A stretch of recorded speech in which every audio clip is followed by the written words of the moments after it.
നമസ്തേ. കിഴവന്റെ കഴിവുകൾ. പ്രിയരെ, യജമാനനോടൊപ്പം വനത്തിൽ വേട്ടയ്ക്ക് പോയ കിഴവൻ നായ മുയലുകളുടെ പിന്നാലെ ഓടി ഒടുവിൽ വഴിതെറ്റി. തിരിച്ചുള്ള വഴിയറിയാതെ പ്രയാസപ്പെട്ടു നിൽക്കുമ്പോഴാണ് ചെറുപ്പക്കാരനായ ഒരു പുലി പാഞ്ഞു വരുന്നത് കണ്ടത്. എന്റെ കഥ കഴിഞ്ഞത് തന്നെ എന്ന് നായ ഭയപ്പെട്ടു. എങ്കിലും ഒരു ഉപായം തോന്നി. പുറംതിരിഞ്ഞു നിന്ന് അടുത്തു കിടന്ന കുറേ എല്ലുകൾ കടിച്ചു പറിച്ചുകൊണ്ട് അവൻ ഉറക്കെ പറഞ്ഞു, ഹൗ, ഈ പുലിയിറച്ചിക്ക് എന്തു സ്വാദ്! ഒരുത്തനെ കൂടി കണ്ടിരുന്നുവെങ്കിൽ വകവരുത്തി തിന്നാമായിരുന്നു.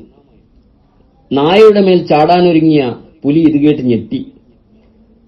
തന്നെ കിഴവൻ നായ വകവരുത്തുമെന്ന് ഭയന്ന് അവൻ പ്രാണനും കൊണ്ട് തിരികെ ഓടി. ഈ നാടകമെല്ലാം കണ്ട് രസിച്ച് അടുത്തൊരു മരക്കൊമ്പിൽ യുവാവായ ഒരു കുരങ്ങൻ ഇരിക്കുന്നുണ്ടായിരുന്നു.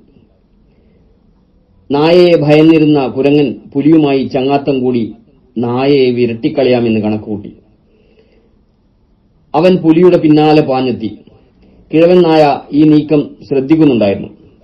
എന്തെങ്കിലും സംഭവിക്കുമെന്ന് അവൻ ഊഹിച്ചു. തന്റെ അടവ് യുവവാനരൻ പുലിയെ അറിയിക്കുമെന്ന് തീർച്ച.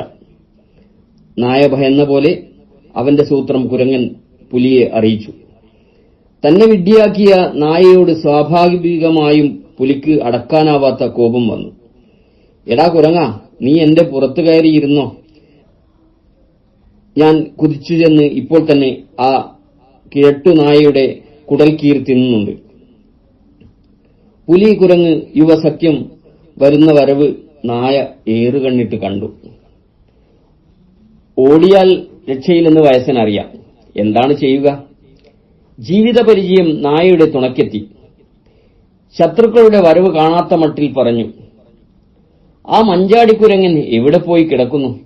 എത്ര നേരമായി വേറൊരു പുലിയെക്കൂടി തന്ത്രത്തിൽ കൂട്ടിക്കൊണ്ടുവരുവാൻ ഞാൻ അവനോട് പറഞ്ഞു ഏൽപ്പിച്ചിട്ട്. കുരങ്ങൻ ചതിക്കുകയാണെന്ന് പുലിക്ക് തോന്നി. അതോടെ കുരങ്ങന്റെ കഥ കഴിഞ്ഞു. കിഴവൻ നായ വീണ്ടും ജയിച്ചു. പ്രായം കൊണ്ട് നേടുന്ന പക്വതയും വിവേകവും യുവത്വത്തിന്റെ ഊർജ്ജസ്വലതയ്ക്ക് ഉണ്ടാകണമെന്നില്ല. സ്നേഹപൂർവം, എഞ്ചൻ കൈനാടത്ത്.